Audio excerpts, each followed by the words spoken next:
남기네. 어떤 말도 그 어떤 소리도 그 발 앞에서 잠잠해지네.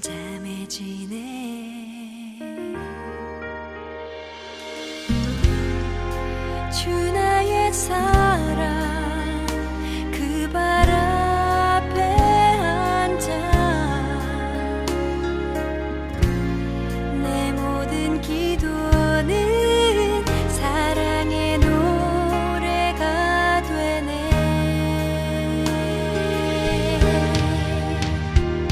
주의 옷자락 만지며 주의 두 발을 씻기며 주님 그 발에 입 맞추며 나의 왕관을 놓으리. 주의 옷자락 만지며 주의 두 발을 씻기며 주님 그 발에 입 맞추며 나의 왕관을 놓으리.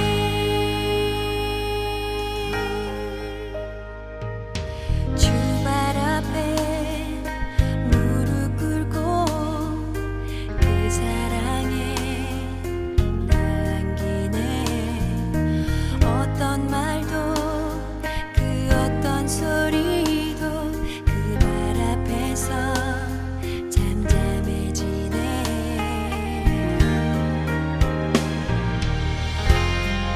주 나의 사랑 그 발 앞에 앉아 내 모든 기도는 사랑의 노래가 되네.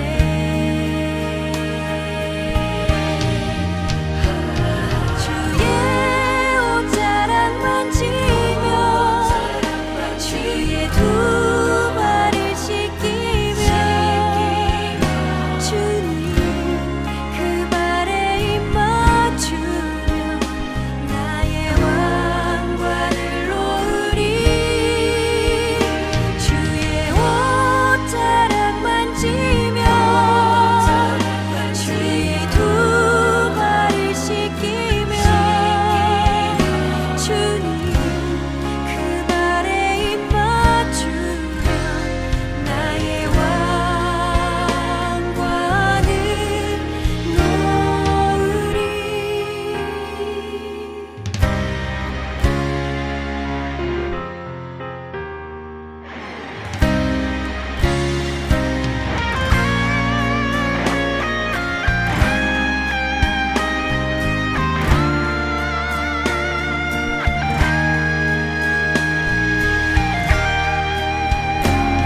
주의 옷자락 만지며 주의 두 발을 씻기며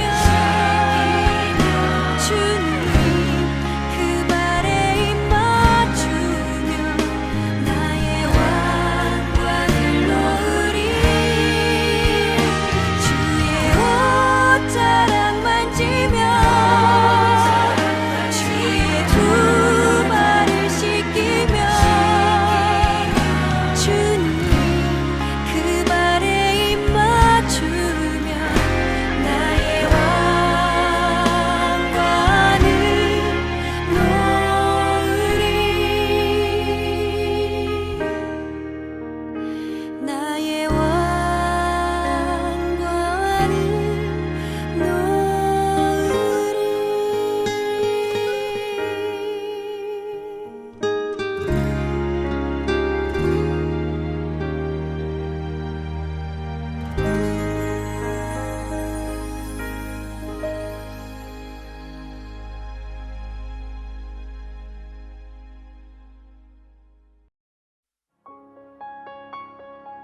또 하루는 하나님의 아들들이 와서 여호와 앞에 서고 사탄도 그들 가운데에 와서 여호와 앞에 서니 여호와께서 사탄에게 이르시되 네가 어디서 왔느냐? 사탄이 여호와께 대답하여 이르되 땅을 두루 돌아 여기저기 다녀왔나이다. 여호와께서 사탄에게 이르시되 내가 내 종 욥을 주의하여 보았느냐. 그와 같이 온전하고 정직하여 하나님을 경외하며 악에서 떠난 자가 세상에 없느니라. 내가 나를 충동하여 까닭없이 그를 치게 하였어도 그가 여전히 자기의 온전함을 굳게 지켰느니라. 사탄이 여호와께 대답하여 이르되 가죽으로 가죽을 바꾸오니 사람이 그의 모든 소유물로 자기의 생명을 바꾸올지라. 이제 주의 손을 펴서 그의 뼈와 살을 치소서. 그리하시면 틀림없이 주를 향하여 욕하지 않겠나이까. 여호와께서 사탄에게 이르시되 내가 그를 내 손에 맡기노라. 다만 그의 생명은 해하지 말지니라. 사탄이 이에 여호와 앞에서 물러가서 욥을 쳐서 그의 발바닥에서 정수리까지 종기가 나게 한지라. 욥이 제 가운데 앉아서 질그릇 조각을 가져다가 몸을 긁고 있더니 그의 아내가 그에게 이르되 당신이 그래도 자기의 온전함을 굳게 지키느냐. 하나님을 욕하고 죽으라.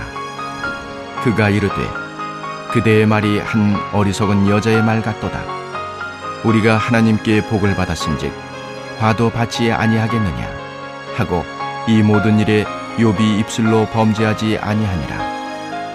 그때 욥의 친구 세 사람이 이 모든 재앙이 그에게 내렸다 함을 듣고 각각 자기 지역에서부터 이르렀으니 곧 대만 사람 엘리바스와 수아 사람 빌닷과 나아마 사람 소발이라. 그들이 욥을 위문하고 위로하려 하여 서로 약속하고 오더니 눈을 들어 멀리 보매 그가 욥인 줄 알기 어렵게 되었으므로 그들이 일제히 소리질러 울며 각각 자기의 겉옷을 찢고 하늘을 향하여 티끌을 날려 자기 머리에 뿌리고 밤낮 7일 동안 그와 함께 땅에 앉았으나 욥의 고통이 심함을 보므로 그에게 한마디도 말하는 자가 없었더라. 아멘. 할렐루야. 새벽을 깨워 하나님을 예배하는 성도님들에게 하나님의 사랑과 은혜가 충만하시기를 기도합니다.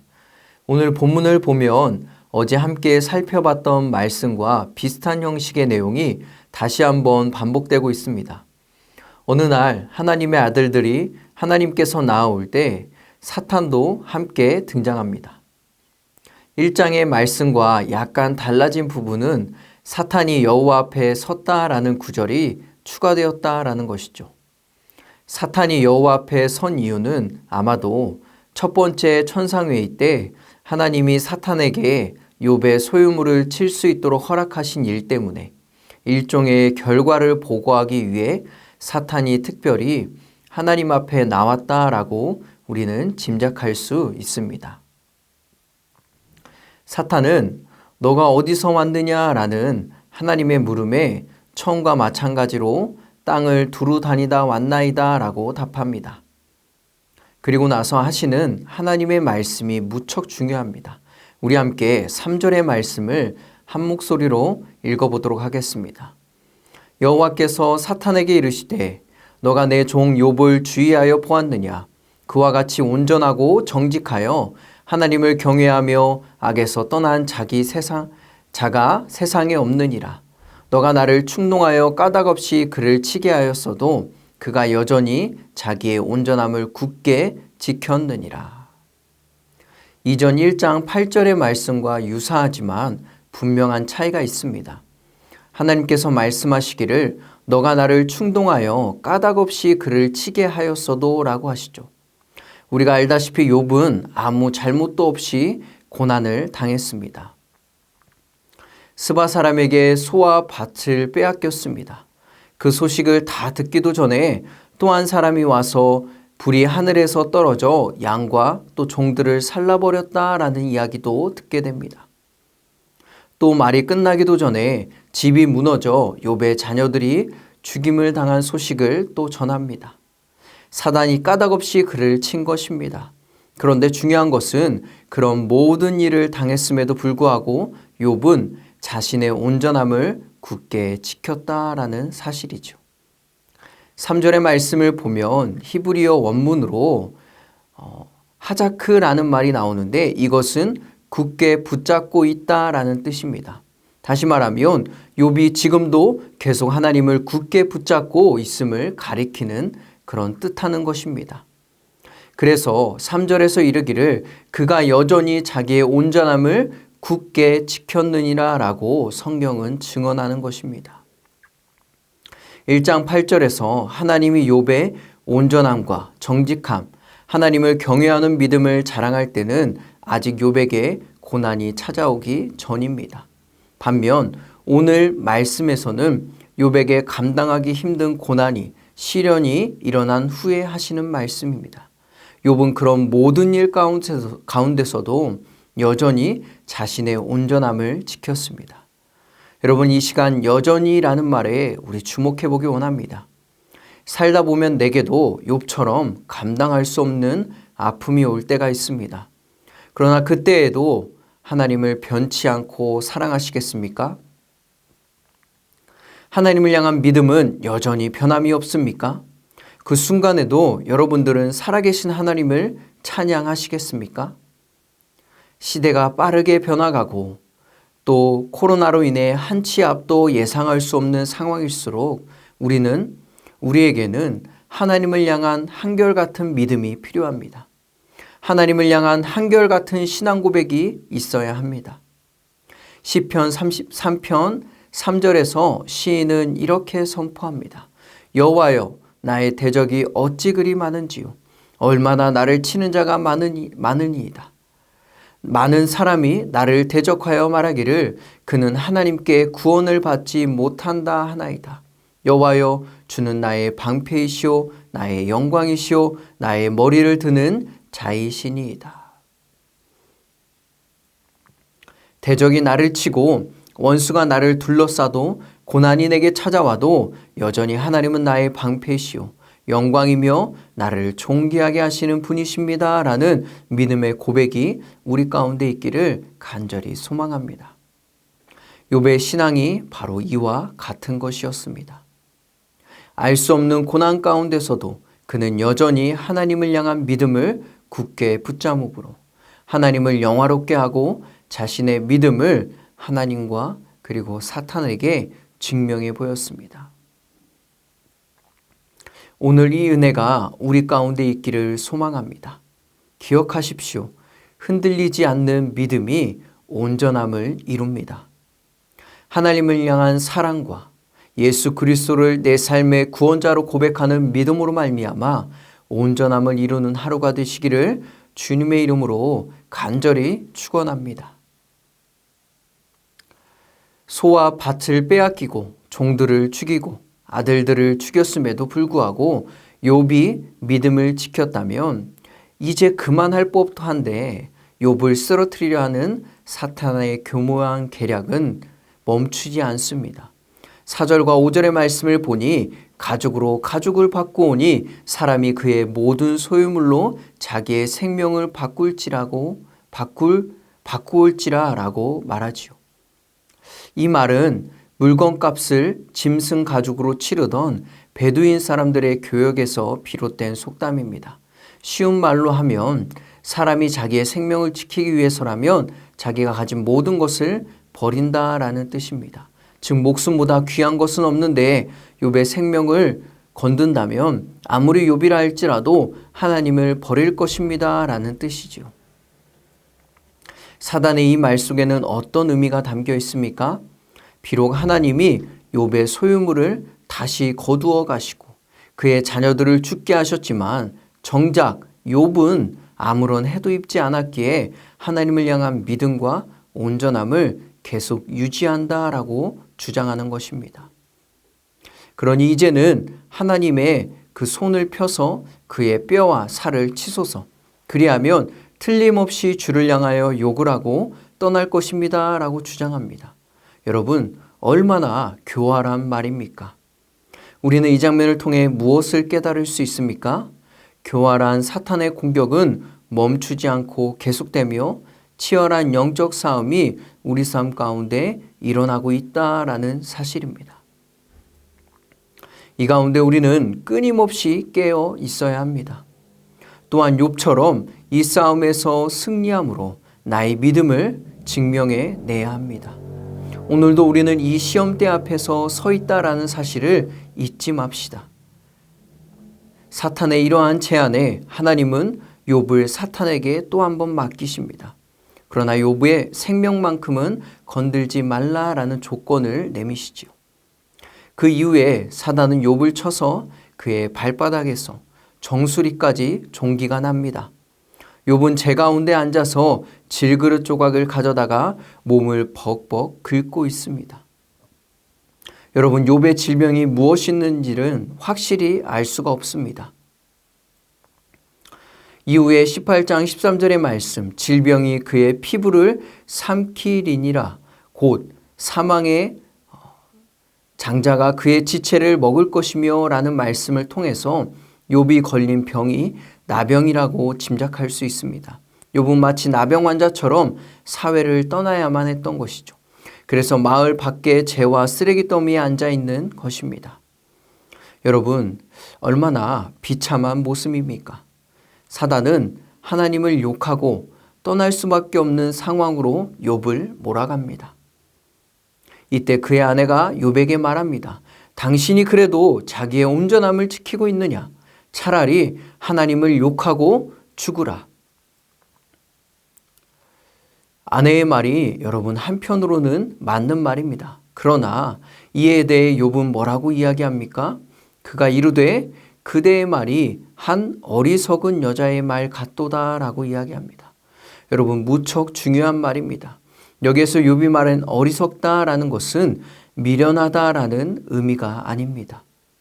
우리가 흔히 알고 있는 어떤 미련하다, 어리석다 그런 뜻이 아니라는 거죠. 이는 바보 같은 어리석은 우매한이라는 뜻을 가지고 있지만 신을 믿지 않는 사악한이라는 뜻도 있습니다. 즉 이는 어떤 인간의 미련함을 말하고 있는 것이 아니라 불신앙적인 아내의 말을 지적하는 것입니다. 다시 말하면 하나님을 안 믿는 사람이나 하는 말을 지금 너가 하고 있다라는 것이죠. 여러분, 이는 불신앙적인 태도다라는 것을 기억해야 합니다. 사랑하는 성도님들, 우리는 잠시 생각해 봐야 합니다.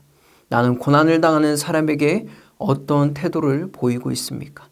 그에게 어떤 말을 건네고 있습니까? 여러분, 왜 그 사람에게 고난이 일어났는지를 인간인 우리는 정확히 알아낼 수 없습니다. 그 이유를 발견할 수 없습니다. 왜냐하면 성경은 고난이 하나님의 영역이다라고 말하고 있기 때문입니다. 그런데 우리는 너무나도 쉽게 그 이유가 당신의 죄 때문입니다라고 이야기할 때가 있습니다. 또는 하나님의 뜻이다라고 말하기도 하죠. 심지어는 욥의 아내처럼 그렇게 반응하고 말할 때도 있습니다. 하지만 우리는 이러한 태도를 경계해야 합니다. 이는 어리석고 미련한 정도가 아니라 하나님이 보실 때 불신앙적인 태도이기 때문입니다. 그러니 고난을 당해 괴로워하는 사람이 있다면 함부로 그 고난에 대해 이야기하는 대신에 내 입술을 조심하고 그를 위하여 기도하십시오. 정말 내일처럼 마치 내가 고난을 당하고 있는 것처럼 눈물 흘리며 애끓는 심정으로 다만 그를 위하여 기도하십시오. 그것이 바로 성숙한 신앙인입니다.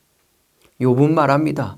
우리가 하나님께 복을 받았은즉 화도 받지 아니하겠느냐. 그러면서 욥은 이 모든 일에 입술로 죄를 짓지 않습니다. 여러분, 여기에서 욥의 신앙의 근간이 나옵니다.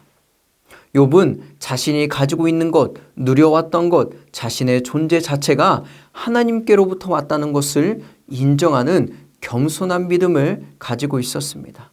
내가 내 능력으로 이루었다라는 교만함이 없었습니다. 그래서 고난 앞에서도 하나님을 떠나지 않을 수 있었던 것입니다. 고통당하는 욥의 모습을 보며 친구들이 놀라움과 슬픔의 몸짓으로 소리를 지르고 울며 자기의 겉옷을 찢고 하늘을 향하여 티끌을 날려 자기 머리에 뿌리는 행동을 보입니다. 하지만 욥은 입술로 죄짓지 않고 자신의 그 고난을 묵묵히 감당합니다. 우리는 고난을 당할 때 사람들은 말합니다. 너가 믿는 하나님이 겨우 이 정도냐? 이런 문제도 해결하지 못하냐? 그러나 여러분, 이런 말에 가슴 아파하지 마십시오. 그런 말에 내 감정을 소비하지 마십시오. 다만 욥과 함께 하셨던 그 하나님이 지금도 나와 함께 하심을 선포하는 우리가 되기를 소망합니다. 오늘 하루 우리는 내 믿음을 증명해내야 하는 시험 가운데 놓여 있습니다. 끊임없이 나를 넘어뜨리려는 사단의 공격 앞에 여러분 깨어 있으십시오. 그리고 내 믿음을 지켜 온전함을 이루는 하루가 되기를 소망합니다. 더불어 고난 가운데 아파하는 자들에게 위로와 소망의 말을 건네며 함께 눈물을 흘려 중보하는 성숙한 믿음이 우리 가운데 있기를 주님의 이름으로 간절히 축원합니다. 우리 함께 이 시간에 기도하기 원합니다. 첫 번째, 수많은 유혹과 치열한 영적 싸움 가운데서 욥의 믿음을 나에게 주셔서 승리하게 하소서. 더불어 고난받은 자를 위해 함께 기도하는 그런 하루가 되게 하소서. 두 번째로, 신앙 강좌가 시작됩니다. 하나님을 더 깊이 알아가고 배움으로 믿음의 반석 위에 굳건히 서게 하소서. 우리 시간에 주님의 이름 한번 부르고 간절히 기도하도록 하겠습니다.